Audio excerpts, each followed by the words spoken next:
Okay, people, here we go. Another album. Yes, you heard that right. Another album from Must Die. This one is called Vampire Weapon Midnight, and it is dropping on Canniballin Records. When the singles first started coming through a couple of weeks ago, I was a little bit surprised. I was like, Must Die on Canniballin Records. That is interesting, but I suppose that could be a sign that for this album in particular, for this collection of tunes, we're going to see Must Die going definitively back to dubstep. And I'm saying that because there's been quite a bit of experimentation in the last few years. But yeah, third album in 4 years, I think. I'm just looking at it here. Crisis Vision was 2021. Feral Fantasy was 2022. And then we've got this one in 2024. So extremely impressive. 10 tracks, just over half an hour. Again, it is on Canniballin Records. And let's get going with it, shall we? The opener is called The Light. Have you ever wondered if you were dead?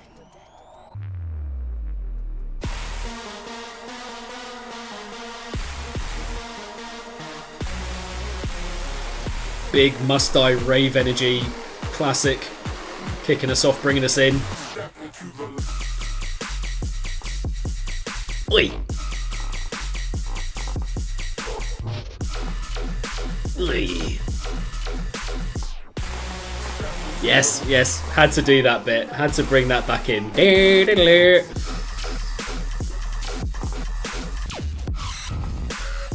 Bringing in those little horn sounds, bringing those back in at the end of each drop section very effectively, tying it up with the musicality. You love to hear it. It's not like that showy, this dubstep, the heaviness we're getting here, but it is good. It's solid. It's cutting deep, I think.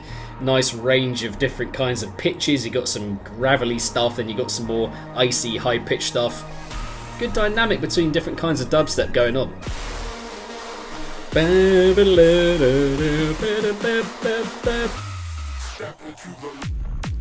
Oi!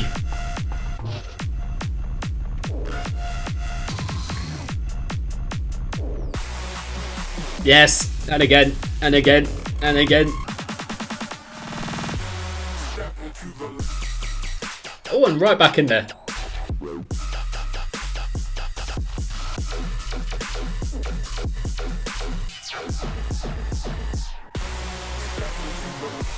Yes, yeah, very solid opener. Not like a complete statement maker where you're completely blown away by it, but very, very solid and a very decent, very good introduction overall. The little motif, the doo-diddle-doo.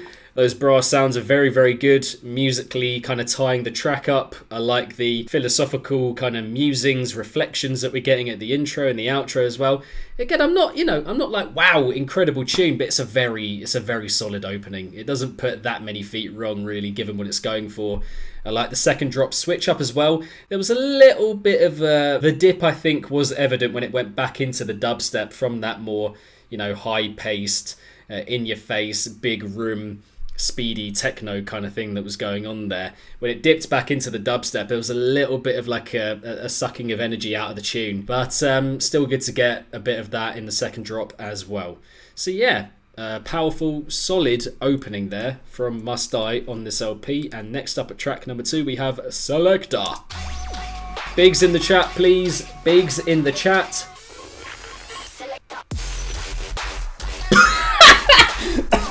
Oh shit!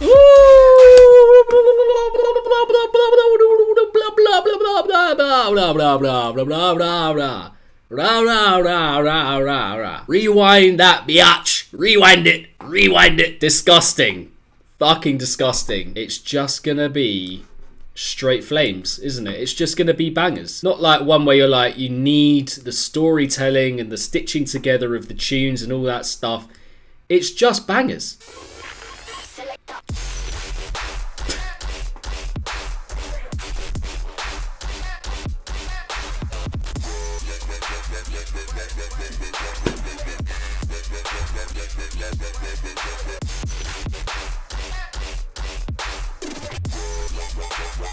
Oh my days, mate.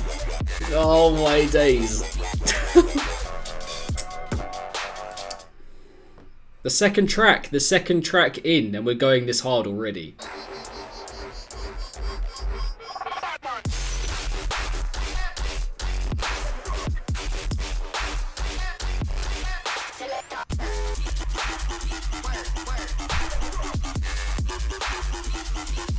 Like, all of it sounds good. All of it sounds good. A lot of people in the last couple of years, ever since Hamdi has gotten really big, have been doing the shuffle dubstep kind of approach. For Must Die, you're sat there and you're thinking, I don't quite know how it works because his sound is a little bit more maxed out. The shuffle dubstep kind of approach, garagey, you know, it can be a little bit more intricate. It can be a bit minimal. Not so much room for like fuzzy, overblown white noise kind of dubstep.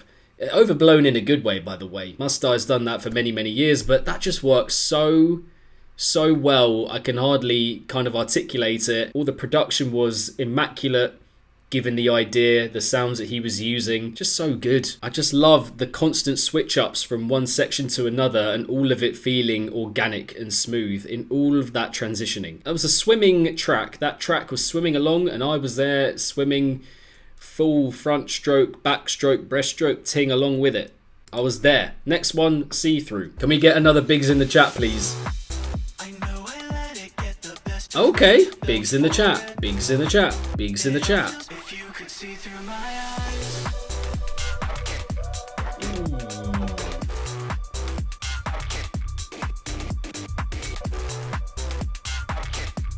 It's a little bopper. Okay.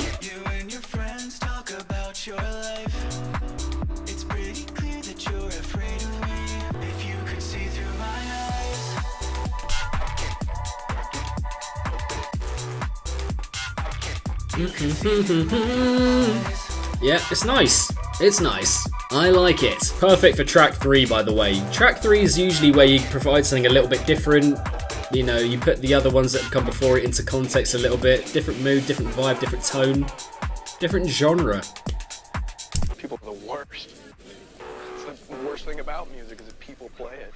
The worst thing about music is that people play it. That was good as a nice little switch up. Yeah, perfectly placed, I think, given what I imagine we're going to get for a lot of the rest of this LP. But yeah, nice little bop. Vocals were good. Were they from Must Die? Lee, if you're watching on YouTube, please do let us know in the comment section. Nice little bopper right there to bring a different energy to the LP. Track number 4, Once Again. Let's get it on. Okay, the hardcore is coming back in. It's coming right back in.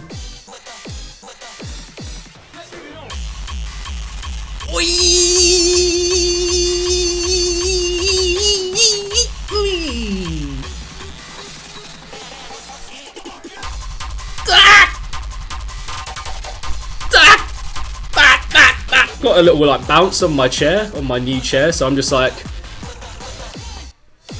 oh, oh, oh!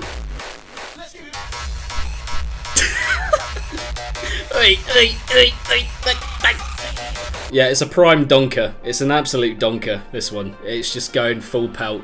Absolutely full pelt. Love it. Ooh.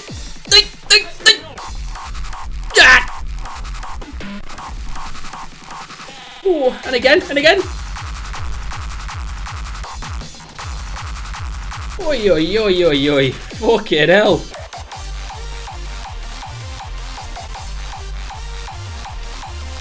I have to be honest, guys, I don't think I've disliked a track yet, per se. I mean, you know, there are obviously bits within each one where you're like, that could have been a bit different, that could have been better, but as like whole overall tunes, really enjoying it so far. I don't think there is one, like I said, where I'm like, yeah, overall, I don't think that quite works. Like, these are all tickling me in some way so far. Energy of that one was absolutely feral, primal, maddening, just chaotic. Again, he's done tracks like that before, and I don't think they've quite hit with the idea, but musically, what we got in the midsection, that tied in really well.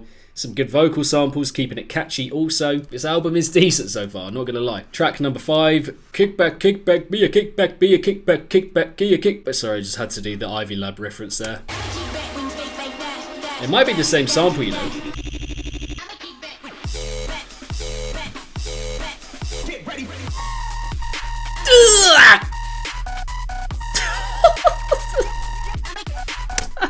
Oh, fucking hell, mate! Yeah, it's good, it's good, it's good. It's a good tune. Am I crying? No, I'm not crying. Rewind on that biatch.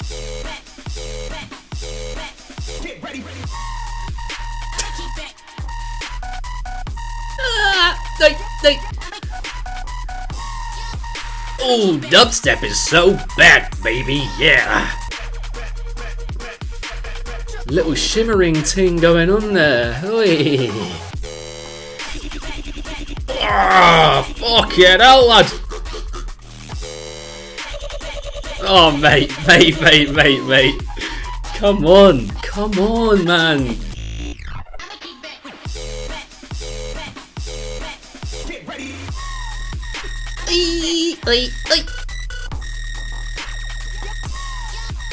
Oi, you beep boo beep boo boo.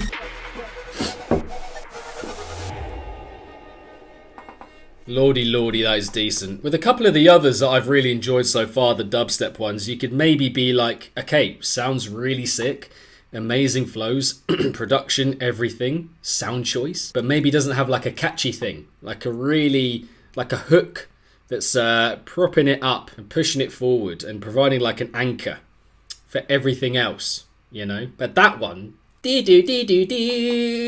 is the one so far. So catchy with that little line, that little hook there. The vocal, the repetition of that is really effectively done, short and snappy. But yeah, just sounding really tightly put together, not overstaying its welcome. But anyway, track number 6 as we enter the second half of this LP is To Your Face with X-Blade.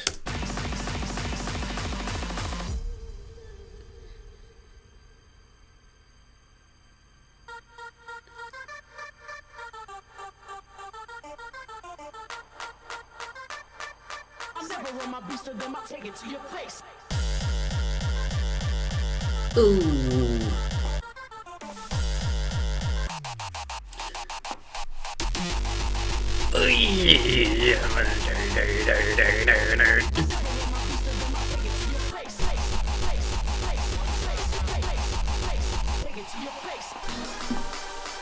Oh, a slowdown.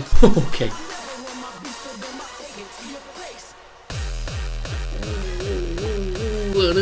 Ding ding ding ding ding ding ding ding ding ding ding ding ding ding ding ding.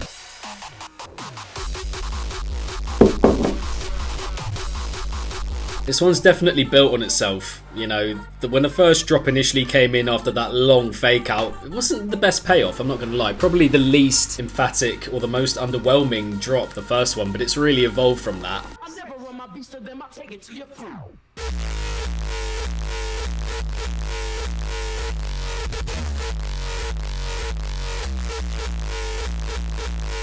Man did the recent dubstep slowdown technique for a Gabba track.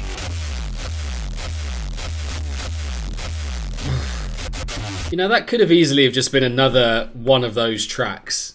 One of those more maxed out, ravey, in your face, whether it's Gabba, hardcore, hardstyle, whatever. He's gone through those genres multiple times by now, but it could have just been another ordinary one of those cuts. But he goes in with, you know, trying to do something different with it in a genre that can be can be quite formulaic and quite predictable. He did a whole slowing down thing with it into the second drop, then speeding up again into the third drop, slowing down again for the introduction and kind of drawing all those sounds out.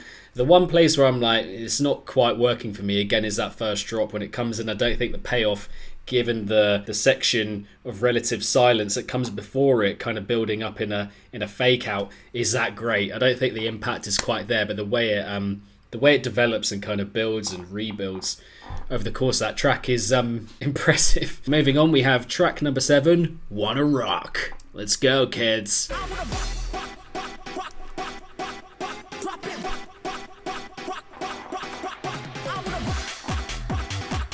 Wee, come on.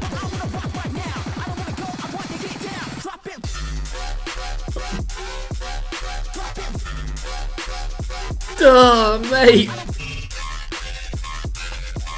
Mate, the dubstep here, it cuts so deep, like, making the production like that for that idea is not easy.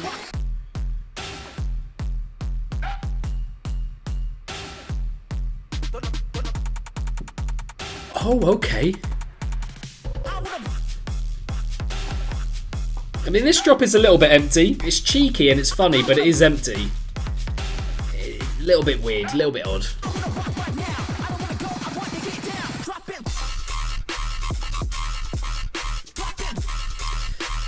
Mate, everyone else might as well give up for 2024.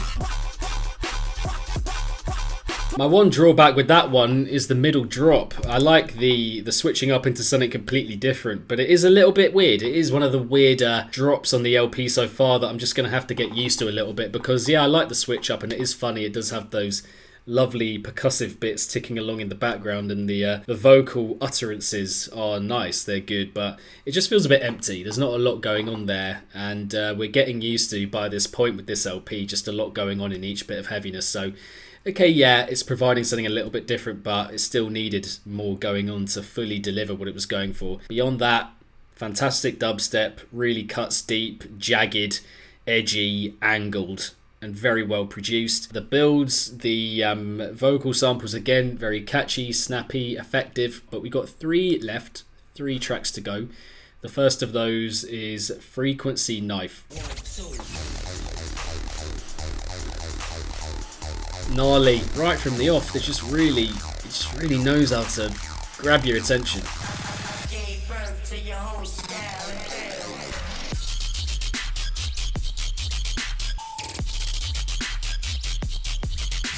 Again.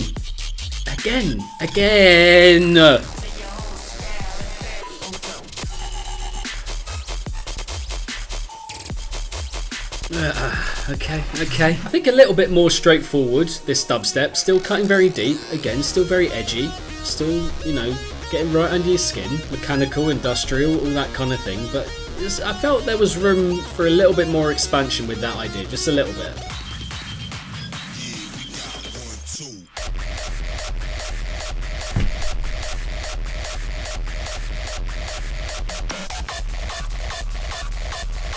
Yeah, I think for me that is that one so far where I wasn't completely floored at any point. I think with all the ones we've had so far, there's at least been a moment where I've been like, wow, okay, really talking with this music, really talking. But with that one, I felt the dubstep was good. It was very, well produced again, well made. Again, cuts deep, but it doesn't feel like an elevation on the dubstep that we've got so far. It just feels like more of the same kind of thing. Good sound usage, great flow, all that, but just keeps to itself a little bit.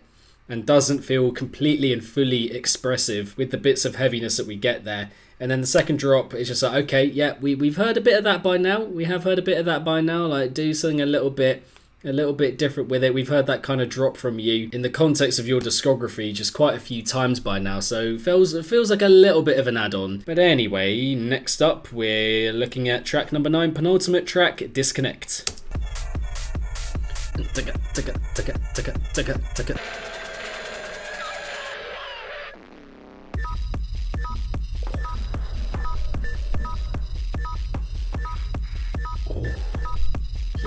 Yes, breath. Yes, breath. Yeah. Oh. Yeah, okay. Lovely.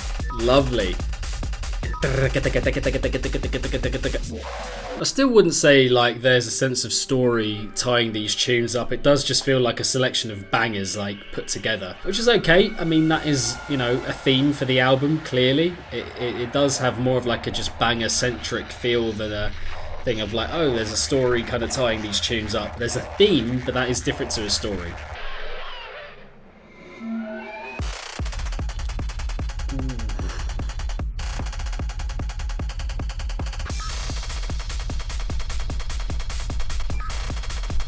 This one is quite minimal, it's cheeky, it's not overbearing with the harshness and the loudness of the sound, which is also completely fine. That is a good technique and a good method with that particular style of bass music.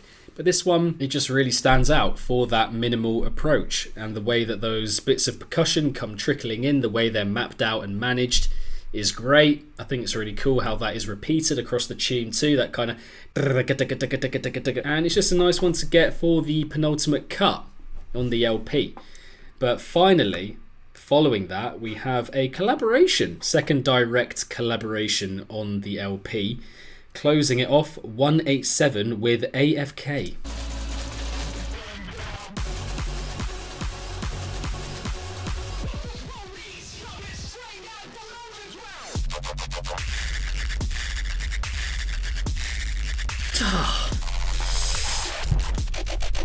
This one is like something on my skin that I'm never going to be able to wash off, and I know that's usually a pejorative. It's like, oh, I can't get this horrible thing off my skin, but it's not that. It's just like it feels so gravelly and filthy and just like earthy.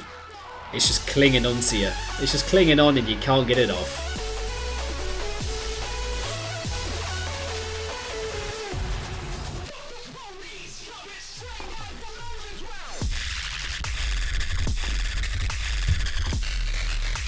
Ah, man. Just so gravelly, just so grainy, just invasive actually. Really worming its way into your head and not giving you any kind of say with that. A really scrunchy, crunched up tune that doesn't feel like it will leave you at any point. It's just there, etched onto your body. And yeah, it's not gonna find its way away from you. It's just there, it becomes a part of you over the course of the track as it goes on. But the LP overall, I mean, if we're talking about outright quality, track on track, I mean, I know there's a lot of hype in hearing an album for the first time. You get caught up in it and you're like, okay, you know, the energy, I'm on stream, whatever, there are people in the chat, we're all hyping it up kind of thing at the same time. But track on track, quality-wise, this has to be one of the best albums of the year so far in bass music. It just has to be. Really consistent production quality, showing all the different sides of Must Die pretty much within an album. Dubstep, the more hardstyle, hardcore stuff that he has done a lot in the last few years. He got even a more chilled house cut for the third track as well. Quality-wise, absolutely, for me, this is sticking out as one of the albums of the year in bass music. When it comes to like what many people think or feel an album should do, it doesn't have like a story behind it. There isn't that much beyond the aesthetic and the theme. There isn't that much kind of tying them together in terms of like, you know, having a progression or having like a thing that is like being told through the music per se. It does just feel more like a collection of bangers being put together, more like a compilation vibe than an album vibe per se. If we're talking about what a lot of people think an album should do in the strictest sense. If we're talking about like what a lot of people want from an album, like to tell a story, to really like engage you and bring you in kind of thing, then people are going to bring that point up, I think, that it doesn't really have that behind it. But then at the same time, it is engaging us in a big way through the quality of the tunes, the drops, the ideas, the production, all tying together. And a lot of these tracks are super compact as well. Bit of a mix of tracks that are quite long, but then quite a few that are quite trimly cut as well and quite short and get to the point very quickly, don't overstay their welcome. So for the streaming age, I think this album works very well, very well. So there's a lot of good I can say about it. One of the better ones of this year, definitely. And yeah, there we go for my coverage of Must Die, Vampire Weapon, Midnight on Cannibal Records. There we go, peeps.